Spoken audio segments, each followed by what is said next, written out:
In an era where gamers are already grappling with rising costs, Sony has just announced a $50 price hike for its PlayStation 5 consoles in the United States.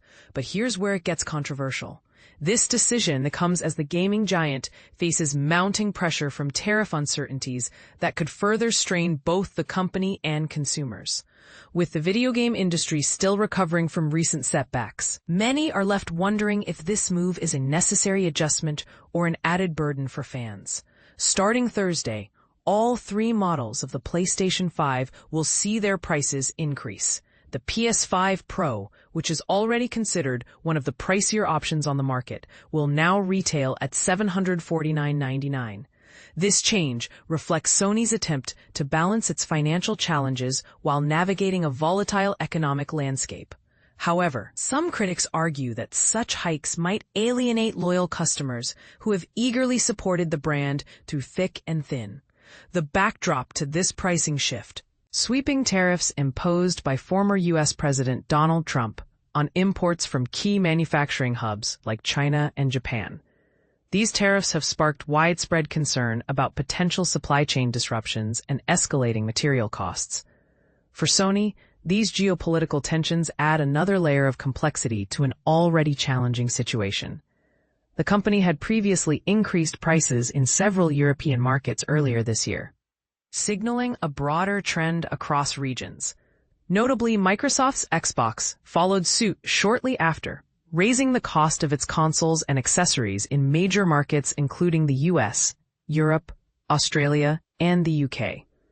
Consoles were once seen as the linchpin of growth for the global video game market this year, thanks to much-hyped releases like Take-Two Interactive's Grand Theft Auto 6 and Nintendo's upcoming Switch 2. However, delays in blockbuster titles, such as the postponement of GTA 6 until next year, and steep console prices have raised questions about whether the industry can sustain its projected momentum. Will gamers continue to invest heavily in hardware when software delays dampen enthusiasm? It's a debate worth exploring further. Interestingly, Sony confirmed that the price adjustments are limited to the US market, leaving other regions unaffected, for now.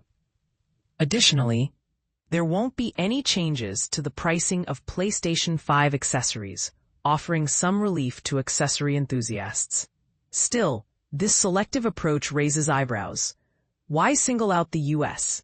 Is it purely due to tariff pressures, or does Sony believe American consumers are more resilient to price increases than those elsewhere? As we unpack these developments, it's clear that the gaming world finds itself at a crossroads.